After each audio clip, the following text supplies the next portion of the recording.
Let's do an intro and talk gardeny stuff and how our Oh, yeah. gardens are out of control because that's kind of where this episode's going. Yeah, that's true. Hello, listeners. I'm Erin Walker, and hello, good morning, Heather Dyer. Hello. And Hi. we're three kitchens.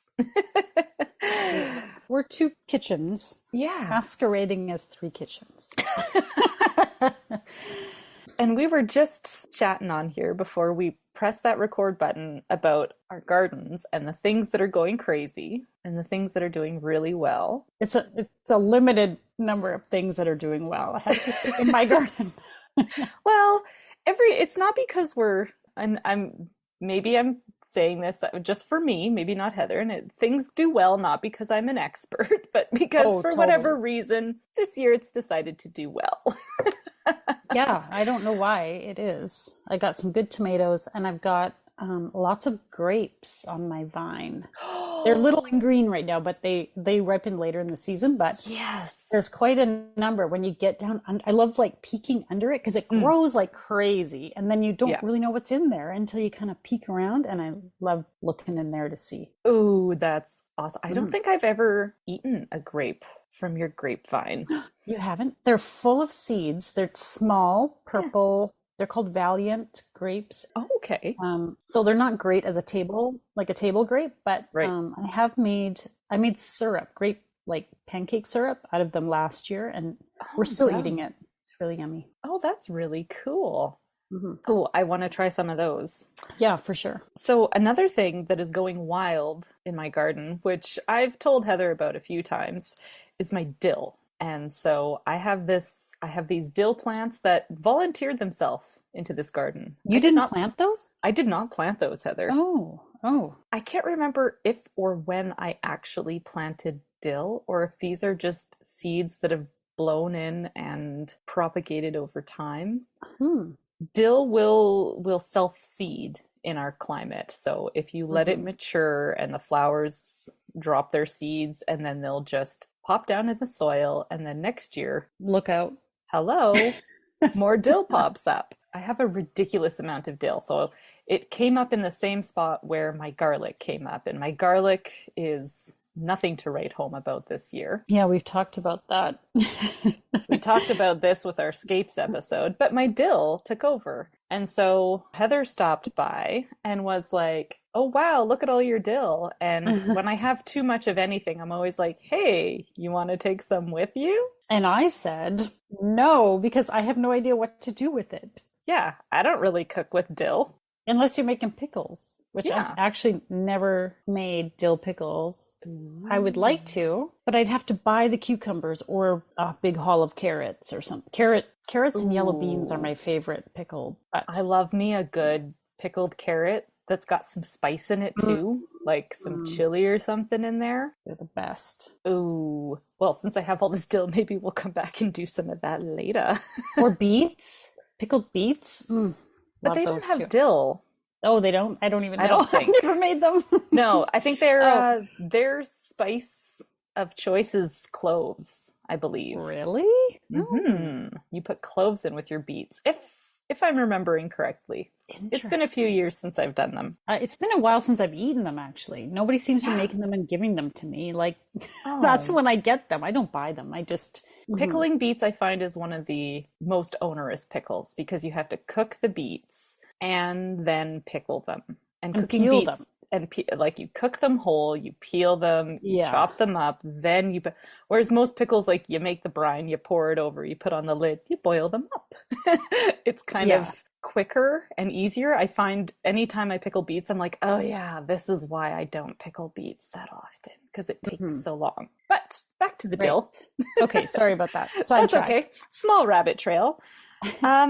So Heather was like, I don't know what to do with dill. I never cook with it. And I was like, yeah, I don't really know what to do with dill either unless I'm making pickles. So, haha, naturally assigned myself to cooking with dill recipes. So, Nice. that's where we're going to go today. I sure hope my family likes dill because we're going to be eating a very dilly dinner tonight. Dilly dinner. I didn't find a dessert that had dill in it. Ew, ew, no, no, I no, don't no, think that would go, but I have no. a lemon dill chicken Mm. that is going to have dill braised potatoes Oh. and a Marouli salad on the side. What's Marouli? This is the thing I'm most excited about. I'm going to add that in at the end. Oh, okay. Okay. So, the lemon dill chicken is just a whole chicken. It's going to have a butter and lemon salt dealio going on under the skin. Mm. And then you sprinkle dill and parsley around it and some chicken broth, lemon juice, and some seasoning that you rub on it. And you just roast that chicken up. So it's going to be, I Mm. think, a mild dill flavor in this one. That sounds good. And so I think that's easy and accessible. Accessible. There's That's all you nothing, want sometimes in a recipe, right? you just want it to be easy. It's just a good old agreeable. roasted chicken. An agreeable recipe. I just want something agreeable. All right, and then we've got these dill braised potatoes. I'm going to do this in my cast iron pan, and you cook them in a broth and butter mixture on the stove. We'll kind of get into the process once I go through it. Mm-hmm. And then you sprinkle with dill and salt and pepper at the end, and so that'll be your seasoning. And so you've got some, again, mild dill flavors. And then on the side, you've got this salad. And this is kind of where I started because I saw this salad on an Instagram reel, and it is an iceberg lettuce salad. It's got spring onions, feta cheese, dill, oregano, garlic, and then the zest and juice of a lemon, some white vinegar, and olive oil. And so you've just got this basic vinaigrette that you put on this salad, and it's got all these really interesting flavors coming together. It's a Greek salad. Yeah, I was going to say it sounds very Mediterranean. Yeah. Yummy. And I've never eaten anything like that before. It's got a good healthy amount of dill in it. And I think all these flavors sound really tasty together. So, Mm-hmm. And what kind of dent will this put in your dill crop? Probably not at all. You'll be like, I thought I used it. And there's so much more. when I make you this salad and chicken and potatoes, you might We'll also see. acquire some stalks of dill. One year, somebody gave me some. I can't remember. Some friend was like, I have all this dill and brought it like to my house, and I dried it, and then I never used it. Like I clearly don't use dill in my cooking, Right. whether it's fresh or dry. So I am curious. I'll be glad to get some ideas from this. Excellent. Well, I also read a recommendation online because, yes, this is not really going to put a dent in my dill crop other than use up some and be like, I like this or I don't. But something you can do that I read, and I think this sounds like a great way to preserve your fresh dill, is snip off the sprigs, not the flowers. And so we'll take some pictures of this, but there's these little like thin, leafy hands on the side, and then there's these big yellow blooms. And so you can keep those blooms and use them for pickling, or you can keep the seeds and use them for dill seed.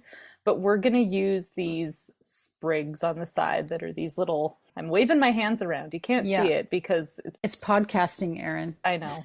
Use your words. Oh, shit. I hate using my words. What are you doing here? What's happening? I'm in the wrong place. See ya. So you can take these sprigs on the side and you can chop them up and put them in an ice cube trays and then fill it with some water and pop it in your freezer. And then if you really like this lemon dill chicken, when you want to make this, just take out an ice cube and pop it in there. And then you've got that fresh dill flavor. Or in these potatoes, they say just pop it in any dish where you can handle the like little bit of extra moisture, which both of these are cooked in like a broth. So you can just pop it in there and then that'll infuse your flavor in throughout the season. I mean, I think I'd have like 500 ice cubes if I did this with my dill, so I probably won't do a ton of them. But you could do some. If you've got some fresh dill, this is how you can use it. And maybe I'll see if I can find some cucumbers. I have in the past grown cucumbers and then made my own pickles, and I've never had enough dill to make my own pickles. And Now you I have always end up buying it. Now I have the dill, dill. but no cucumbers. Yeah. I'm just, nothing's balanced in my life. I bet you could find cucumbers at the farmer's market. Yeah, I definitely could. Can you give me another month so I can do all these other things I want to do with my time? No. Well, I mean, I can't like manufacture extra time. Damn it. If anyone could do that for us, give us a call. Contact us on our Facebook page. How do you alter the space-time continuum? Please let us know. Time is just a construct, Erin. It's just make believe. Hey listeners, thanks so much for pressing play on this episode. In these 3 recipes, we make use of all 3 different products that you can get from Salted Lemons, which was actually our very first episode of Three Kitchens podcast. All you need to make salted lemons is salt, fresh lemons, lemon juice, a mason jar, and thyme. Go to our website, www.threekitchenspodcast.com, to find this recipe and more. Now, back to the delicious dinner. I served you a delicious dinner. A delicious dinner. Did you I get did. I did. I got it and I appreciated it. You know, I love a good food pun. Right? I am the culprit behind every single one of those that we post. All of your food puns are seriously my favorite. I don't even know you're going to do them, and then I see them pop up and I laugh out loud because I just It's been a love them while. so much. I'm so glad we have this one now. I'm going to make a little something out of it. Yes, I hope you take this and run. It's a good one. All right. So we had lemon dill roasted chicken, dill braised potatoes, and this Marouli salad. So this lemon dill chicken was easy to make.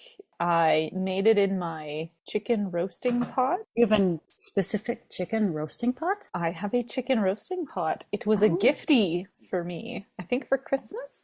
I have it's a nice little, it's a stoneware pot. I don't know how else to describe it, like the Pampered Chef stuff. Oh, very nice. And it's specifically for chicken. Yeah, it's a roaster pot. I haven't used it for anything yet until today. Its inaugural recipe, I would say, is good. So we had an onion that was sliced up and placed on the bottom of the pan. And then I took 2 tablespoons of butter and some salted lemon that I diced up and mixed that together and stuck it under the skin on the chicken breast. And then you pop that chicken in the pan. You pour in some broth, you sprinkle around some fresh dill, and then over top of that chicken, you're going to pour some lemon juice and rub in a spice rub of paprika, thyme, and pepper and salt. And then just pop that in your oven and cook it for, they say chickens cook reliably for 20 minutes a pound. This does not happen in Calgary. Did you just use your thermometer? Because I find that's the only way. Really. That's the only way. I played the, I wonder if it will cook 20 minutes a pound. No. So my chicken was 3 pounds, 12 ounces. It was supposed to take 75 minutes to cook. It was more like 2 hours. That sounds about right. And did you just put it in whole or did you spatchcock it or? I just put it in whole. Because that also makes a difference. As you were saying, the time, they do roast a little faster if you. Yeah. Like, why is that? Yeah, I don't know. I have no idea. Anyway, I roasted it for the first hour with the lid on, and then I popped the lid off and roasted it for the second hour and took it out when it hit an internal temperature of 180 degrees. Pretty simple stuff with a little bit of a different flavor. If you don't have our amazing salted lemons, or you haven't made the amazing salted lemons before, just make them already. Go make them first. You're listening? You have time? You can use a whole lemon and just, instead of mixing the butter and salted lemon, you can mix together butter, lemon zest, and salt. But really, just make the salted lemons. They're so much better. They just somehow, it changes the flavor of it. Oh, it does something because, and really you should just make them because every single recipe in this set of recipes I used because all of them were lemon and salt. And I was like, who has time for 2 ingredients when I have 1? Exactly. And it's so much better. So much better. Anyway, so lemon dill chicken. Did you like the lemon dill chicken? Of course, I like the lemon dill chicken. It's a good roast chicken Yeah. and nice crispy skin with some spice on there, which I really like. I wouldn't say the dill flavor was prominent, I guess, but I like it. I don't think I've ever put dill with a roast chicken in my life, and I would now because I think it was good. It's kind of a fresh, different herb, right? Like often you have like rosemary or thyme. If you have those handy, you throw those in the pot. This is like just a little bit different, and I like that. I thought it was very good. Yeah, I didn't think it had a very strong dill flavor, but it used up 10 sprigs of dill. I would say dill and chicken is a win. And I would also say that if you don't have the dill, you could still make this recipe, and it's a really nice roast chicken, even if you don't have the dill. Just do the salted lemons already, and no, just this was a gooder. win. Solid roasted chicken, and then potatoes. So this recipe recommended using like the little fingerling potatoes that are... Whoever has those. I think you could do this with any potato. If you only have like the little tiny creamer potatoes, go for it. Just put them in as whole potatoes. I just used enough to cover the bottom of my 8-inch cast iron pan. I just cut them up, put them so they're skin side down in the pan, and then you put in a cup of broth, and I think I did like 3 tablespoons of butter. Pop it on the stove, put a lid on it, and boil them for 12 minutes. So then after you've cooked them covered, you want to take off your lid and cook them for 7 to 10 minutes more until that broth evaporates, and you'll kind of hear the butter start to sizzle and the potatoes sizzle. And at that point, you want to sprinkle them with 3 tablespoons of fresh chopped dill sprigs, salt and pepper, and lemon juice. No. I just took the juice that you get in your salted lemons, and I just kind of pressed my teaspoon down in there so it floods, and then just drizzled that over the potatoes, cracked the fresh pepper, tossed the dill on, soive it up. It recommends you can do it with sour cream. I didn't even remember this. I was like, nope, these are good just as is. I didn't need anything extra. Maybe it was because I used a good healthy amount of butter. I didn't need any more fat in there. I really liked these potatoes. Me too. Were you fans of them?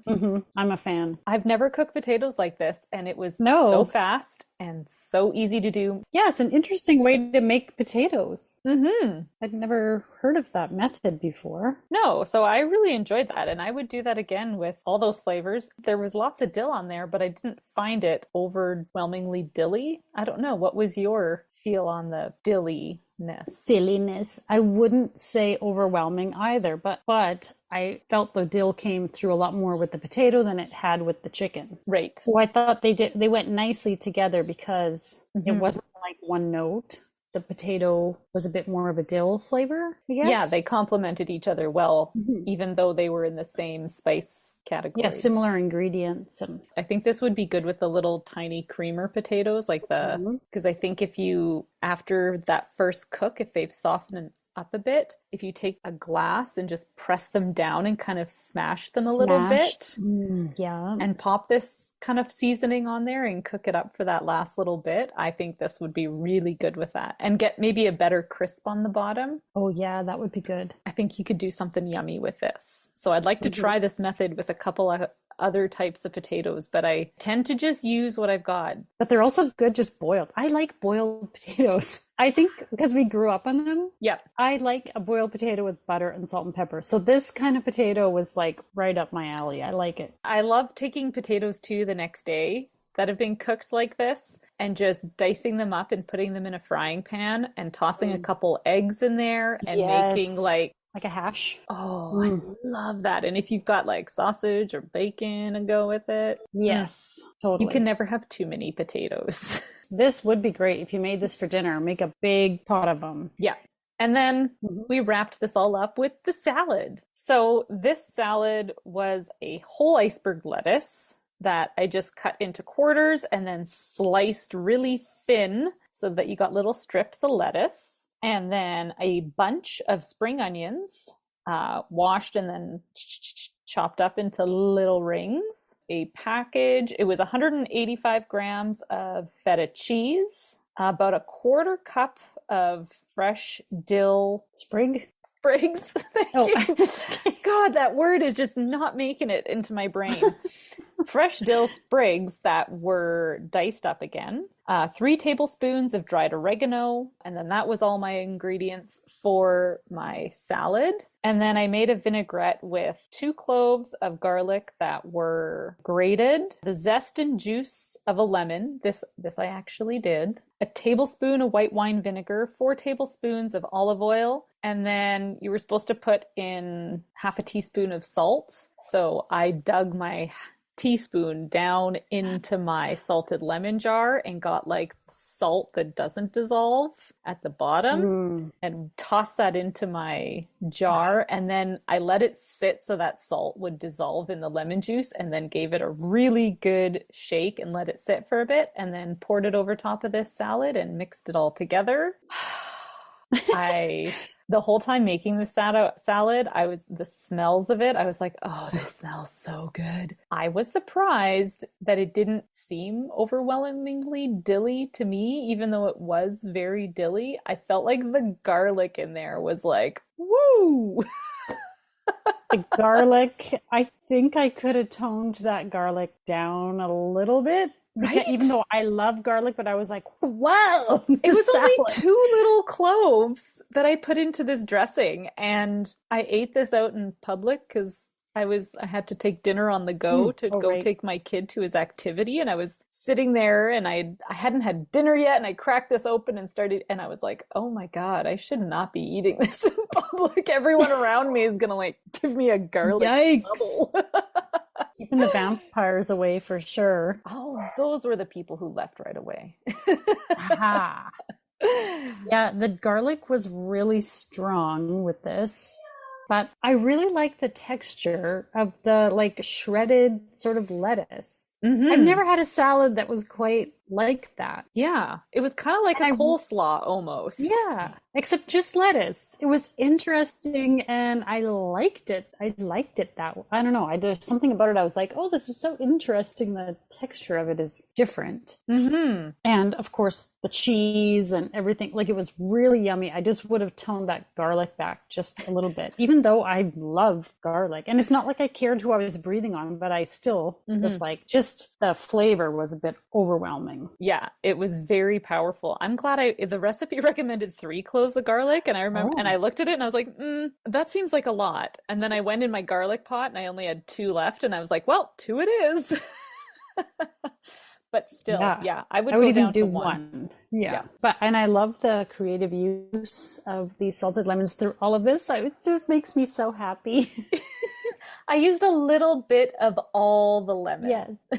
Everybody's going to learn all the tricks, how to use all the bits, the juice, the salt at the bottom of the jar, the lemons themselves. I love it. Makes me happy. Yeah, this set of recipes was to experiment with dill, and I love that dill goes with lemon and that we get to use the salted lemons through all of this. Well, it's a good example of because we do use them regularly in lots of things we cook. So I love that. I thought this salad would be great with something like fish. Ooh, yeah. Dill and fish is kind of traditional, but if you had, say, salmon with this, not like all done up kind of salmon, but just a nice grilled salmon with this very strong flavored salad with it, I think it would be really delicious. Yeah, and this made a lot of salad. I think if I was making this just for my family, I probably would have just gone for half as much because a whole head of iceberg lettuce made a lot of salad. But then I had some leftovers today and I had leftover chicken. And so I heated up my chicken and chopped it up and then tossed it on top of this salad. And I would say if you've got like leftover pre-cooked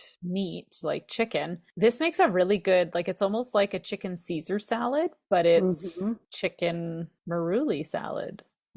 And it was a really good lunch. Or if you're like, it's a hot summer day and you don't really want to cook anything, like that's when I usually default to a chicken Caesar salad. I would say this is my new default salad. You know, it would also be just the texture of it reminds me of, you know, shredding up lettuce and putting in like a burger or something. You could also just put this on like crab cakes or like with a chicken like a chicken burger or like fried chicken or like, oh, it's so many things you could serve this with because it holds up on its own because it's so much flavor, but then to have it with like something fatty, like so good. Oh, excellent. I would totally make the salad and I loved it with the potatoes. I could take or leave the dill with the chicken, but it was definitely good. Yeah.